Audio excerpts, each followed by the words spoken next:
Hi guys. Oh Christ. Sorry, we are so burnt out. I don't know why. My camera's doing Hi this a lot. there, we are just doing a bit of a review chat of Rio and Kate becoming a step family. We look radioactive. Sorry. You don't we? It's really weird.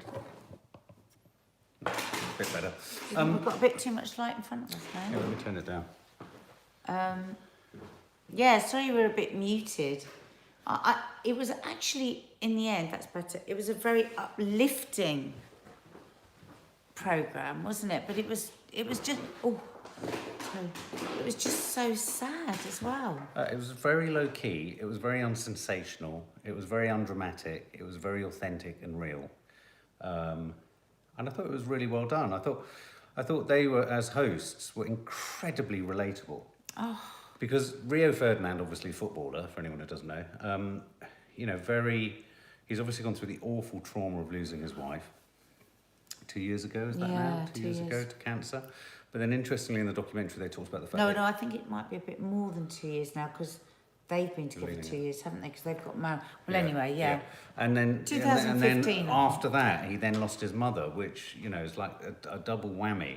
Not just to him, but obviously to his 3 children that he has with his late wife. And then this was really a documentary about the way in which his new partner, Kate, is it Kate?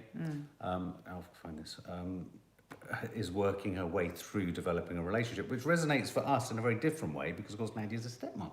I am, but not to that degree where she's come into another woman's home to live full time and to bring up 3 children, one of whom who was so young and she died, she hardly remembers her mum. Yeah. So she's a full-time mum. 27 years old, she was in a reality show, she was in Towie.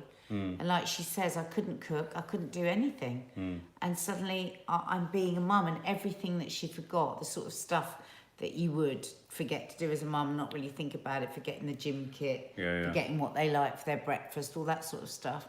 She just found herself in this horrendously anxious state. Yeah. And she just spoke about it with such emotional articulacy, I thought. But anyway, they went to a variety of different sorts of self-help groups, which had the children of the bereaved children of, children of... Us too, Liz. How would you describe it? Children of bereaved... Bereaved, no, they're bereaved They're bereaved children, absolutely. Yeah. And the way they talked, the wisdom that was coming out of their mouths, hearts, and how they and how were... much they loved their step-parents. And they'd come to terms with loving somebody new, but also being able to grieve, still grieve. Yeah. And they were all caught out, weren't they? They just caught themselves crying. And the little girl whose mum had been pregnant when her dad died, and her still carrying that sadness in her. Oh my heartbreaking. God. Absolutely heartbreaking. I mean, I was crying quietly on the sofa. You weren't crying that quietly. Well, at one point I looked over, you were like... Hey, I remember there's nothing more moving, is there, than a child that is being kind of more articulate than a whole heap of adults I know. But also Rio's face when he was... Because they went there with so much need to hear something. They were so desperate to understand their children, which many of us with parents of teens, we have that feeling anyway, without the enormity of loss there as well. But I kind of really connected with him when he was sitting there just wanting to know what the hell was going on. That's what I always thought about my stepdaughters. It's just like, they come for a certain amount of time, and she said it a number of times, didn't she, Kate? She said, well, this is just what's going on in them and we don't know. And I was always saying that, wasn't I, about them? What's going on in their little heads when they come here and then they go home, and it's just... And also it's so very different. I mean, again, it just reminded me, we've actually done a podcast. If you go beneath here, you'll see Confessions of a Modern Parent. Our last podcast inadvertently was actually about blended families, and stepchildren, about our blended family. Yeah. And this documentary just reminded me about the countless different variations of blended family you can have and the conditions in which they come. Do you know what I mean? Yeah, and the kids said it in that group, just be kinder. Yeah. When she was talking, obviously there's been a lot of resistance from family and maybe friends as well that knew Rebecca, extended that knew Rio's first wife. Yeah. And they obviously made her life a bloody misery, and you can understand why they were like that. Yeah, because they'll be at her, the grieving, the loss of Rebecca and worried about Rio. I mean, she was a reality star. Rio's a multimillionaire footballer. You can understand, but oh my God, like in 2 seconds you could see how genuine she was. Oh yeah, no, absolutely. And what I liked about her, she was quite sort of, she wasn't all coy and cloying with the kids in front of the camera. She's like, get off, don't put it in the dishwasher like that. I'm putting it in the dishwasher. And from a documentary making perspective, what I really liked about it too, which gave it the authenticity that it had. Obviously, none of the children were comfortable with being identified. Obviously, none of the children wanted to be identified or seen.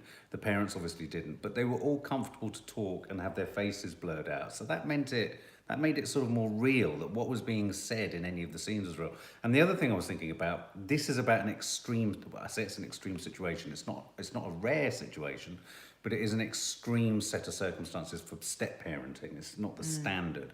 But what it did make me think about, it's really useful for anyone who's got a step parenting situation, because even like in our situation, the children from a broken home are dealing with grief. They're dealing with grief of the miss, because Izzy talks at great length. Used to talk at great length about how she missed me, how I wasn't there suddenly. And it is kind of and, like and it is a death. It's a death of a relationship. So I think. Well, look at Helen. I haven't watched it, but I'm 2 years into a relationship with a widower with 3 kids. That's an identical situation. But love is love. Oh, you've got to watch it, Helen. Yeah. I mean, really, you've got to watch it. And it's very helpful. It's not something you need to necessarily watch through kind of. And the thing is, Helen, you will see that Rio and Kate, it was like an absolute godsend for them, because well, you could just see the relief, couldn't you? It's like we say a lot on this channel with whatever we're talking about. And this is what I say to the kids as well when they've got stuff going on.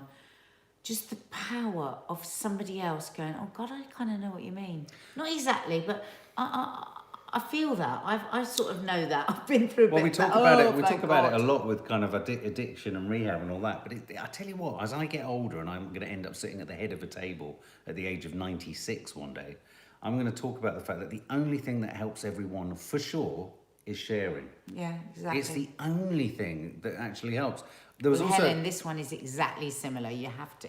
and there was also a really telling moment. What did you think of the scene between Rio and his father in the clothes shop? His father was a bit scary. His father was quite stern. I'm just plugging in because I don't want to lose But I charge. think his father is an old-fashioned dad who's worried sick about his son. He's seen his son go through the pain of losing his wife. Yeah. And then 2 years after his wife died, his mother died of cancer. Oh no, absolutely. And then the children were saying they're scared that somebody else is going to die of cancer in their family. Yeah. Oh God, it was. But what it also told me, and what I thought was fascinating about that scene, and it's worth watching. Let's not forget, Rio Ferdinand is a footballer. Now, footballers aren't necessarily going to be all about emotion. It's about physicality. No. Obviously, they experience emotion. That's obvious. But definitely watch it. It's about that masculine world, that male world of kind of not showing your emotions, only showing competition, only getting through stuff, only succeeding, and all that kind of stuff. I thought his face told a million stories. Rio's face, didn't it? In terms of what he'd been through and what he was feeling whenever he went through something new with his children. And that scene with his dad, you don't often see men talking to other men. That. I thought, from a director's point of view, don't you think it was done really directed well? Beautifully understated, the whole thing. I thought the whole thing was dealt with. You didn't have particularly complex setups. It was just a camera at home, just following them in their life. But it told you everything you needed. And where they intervened and had them visit sort of, self-help groups and grievance help groups, and then the children of another family came and visited, they were done so naturally and authentically that you didn't feel the hand of the producer. It's a phrase you often hear, the hand of the producer. It didn't feel eggy. It didn't Another feel thing forced. that I only just discovered today, actually, Relate, that does marriage guidance counselling. Well, they do counselling for parenting. Oh, right. Whether you're step parenting, blended family, whether you're just a standard family. So it's really worth having a look at that. I like this from Kirsty because it's really relevant, but very sad. She says, I lost my mum when I was a teenager. When my dad remarried, our whole family broke down and we never recovered.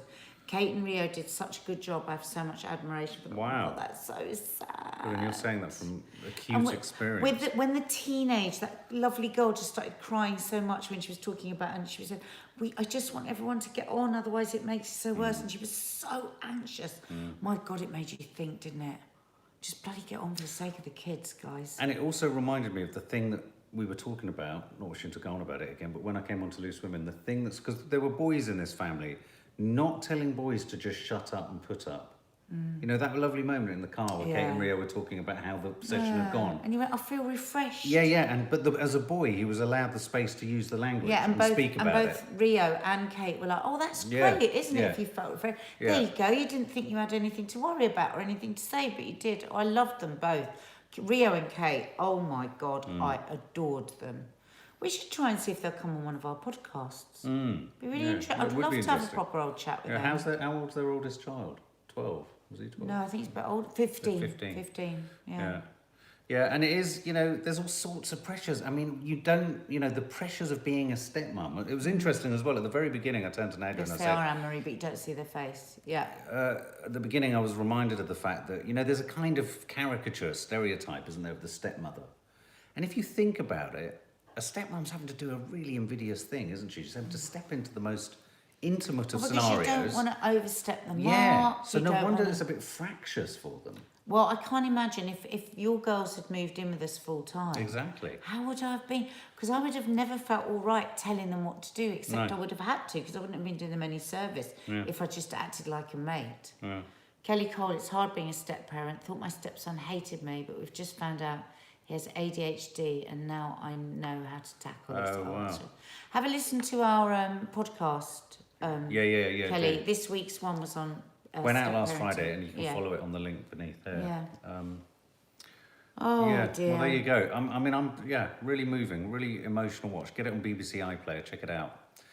Top dog, I thought, Rio and Kate there. I thought really nicely done. Yeah, I'm going to try and get in touch with them, see if they'll come on our podcast. Yeah. Okay. Yeah. All right. Thanks, guys. If you didn't catch it, because it's really good. And share your comments below. Yeah. Let us know what you think. Night-night. Bye, guys. Sleep tight. Bye.